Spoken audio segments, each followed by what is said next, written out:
Hello guys, welcome back to my channel. I hope you're doing well. My name is Natalie. If you're new to my channel, welcome. Very happy to have you on here. If you are a returning viewer or subscriber, welcome back. I hope you are ready for this video today. Today's going to be a quick one. I always say that, but I promise I'm going to try and keep it short. Wisdom is something I pray for all the time, because you can never have enough wisdom. Do you know what I mean? Wisdom is just such a basic life skill. I feel like as believers, as children of God, everything we do needs to be with wisdom. Okay, so anyway, that's what's inspired this video.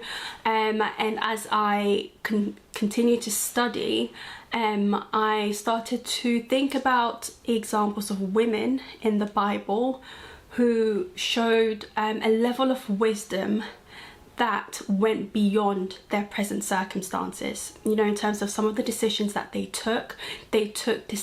made decisions that not only solved an immediate problem, but actually, you know, had positive ripple effect, you know, beyond whatever their current circumstances were. All right, so I've got 5 examples that I'm going to share, and you know, I would love to hear your own opinions and thoughts about other women in the Bible that you feel displayed, you know, this kind of level of wisdom where it was really just by God's grace.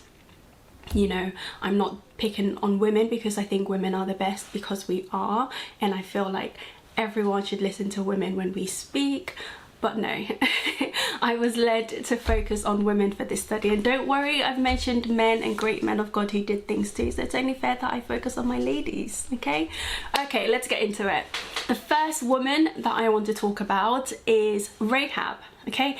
Rahab in the Bible was a prostitute who saved the spies that had gone out to spy the land before the Israelites would attack. So the story is taken from the book of Joshua. I will link all the Bible references as we go through, so that you can go and read these stories for yourself and read the lives, you know, and the stories of these incredible women. So Rahab had actually protected and shielded 2 spies, you know, that had been sent out to spy the land that she was living in.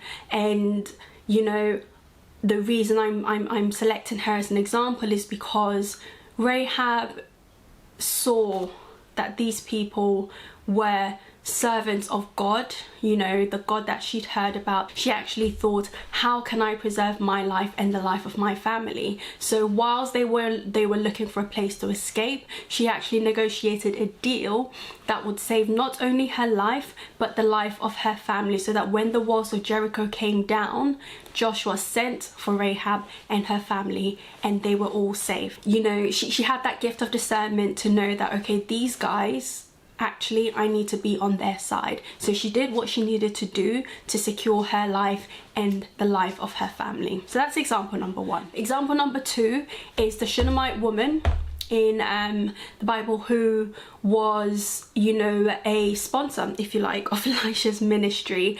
And when I say sponsor, I mean Elisha would often come into the Shunammite woman's town, and every time he would come, she would make sure she looked after him, to the point where she'd done it so many times she actually convinced her husband to create a room specifically for Elisha, where he would actually stay whenever he came into that town. So in doing so, again, she'd actually seen that this man is a man of God. He's going to need a place to lay his head whenever he's in town.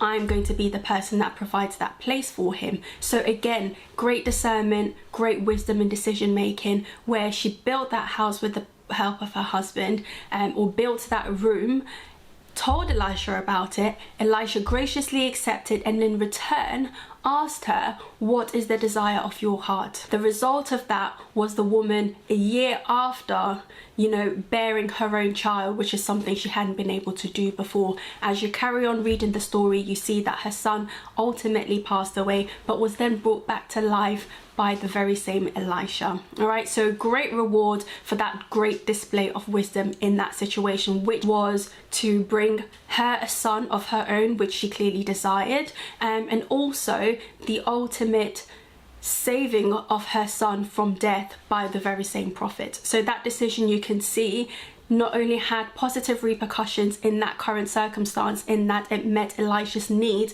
but it also secured the life of her child further down the line. All right, so that's example number 2. Example number 3 is the story of Abigail. Now, when I was reading the story of Abigail, I remembered just how much I loved Abigail and the story of Abigail. So Abigail was a woman who was married to a foolish man. Literally, that was the meaning of his name. That was literally the meaning of his name. Now, David and I was going to say merry men. I always say this when it comes to David. He's not Robin Hood. David and his army happened to camp near fields, which meant inadvertently they ended up shielding him from some of the war that was happening in the area at the time. So, you know, that was one benefit reaped in being surrounded by David's army. So David, seeing that, listen, I've kind of scratched your back here, I'd like you to kind of scratch mine, I have a need. David sent out his servants to go out and ask a favor. Being the foolish man that he is, stupidly refused, which caused David to then get angry. Now Abigail, who hears about what's going to happen and quickly galvanizes her own maidservants and gets on a horse, and she's like, no, I can't let this happen. I need to step into this situation and do something about it. So she rides ahead to meet David, and when she encounters David, you know, she pleads with him. She says, please don't do this. I know my husband's a foolish man, but please don't let us suffer as a result of his foolishness, you know. And then actually she recognized, you know, David's anointing and calling as king. She then prophesied into his life, and when you read that passage, it's just so powerful. I'm not sure how I missed it before, but she actually reinforces everything that God would do through David, which David absolutely loved. And David was like, thank you, you've actually saved me from getting blood on my hands. So do you know what? Because of what you've done, I'm going to leave this place alone. David then decides not to take any further action, goes back to wherever he's camping. Some time later, Naboth dies, and, you know, David sends a message to Abigail and is like, hey, so since you're single, I'm looking for a wife, you seem to be a smart woman, how about we get together? This could be a good union. And they lived happily ever after because she married David.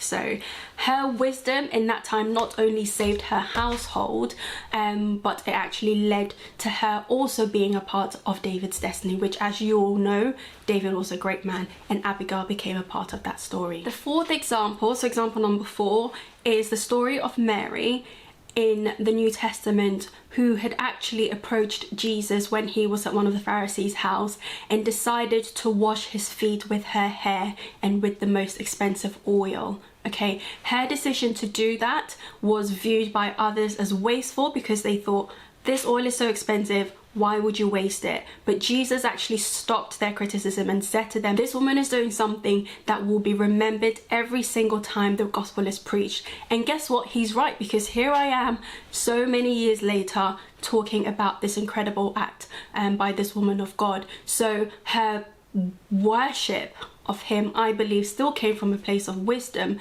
because it was an act that wasn't just natural. No one else had done that before, and she was pouring out her heart in that moment. She was recognizing Jesus for who he was and acknowledging that, you know, in that very moment. So that act of worship, you know, was so powerful, and I think is definitely something we should all emulate in our own ways, you know, however that might look like. So that's example number 4. Example number 5 then is actually several women in the Bible who supported Jesus's ministry and his disciples. The reason I say it took great wisdom for them to make that decision is because, as you know, or as we know, at the time, you know, there were lots of people who denied Jesus as the Messiah. They didn't see that Jesus was the Messiah that the old prophets had talked about, that God had promised to the children of Israel. So, you know, as much as others were accusing him of being a devil worshipper, here was a small group of women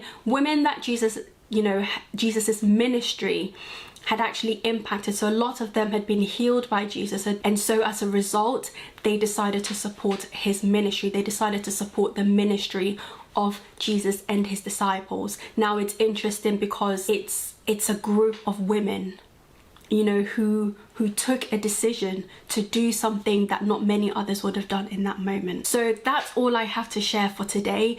Please, I would love to hear and see other examples of women in the Bible that you know of. I'm not saying these are all of them. There are so many different examples that I wanted to pull out, but I only focus on these 5 for this video. So if there are any examples that you're aware of that you would like to share, ones that have personal meaning to you, then please leave a comment in the description. Not in the description.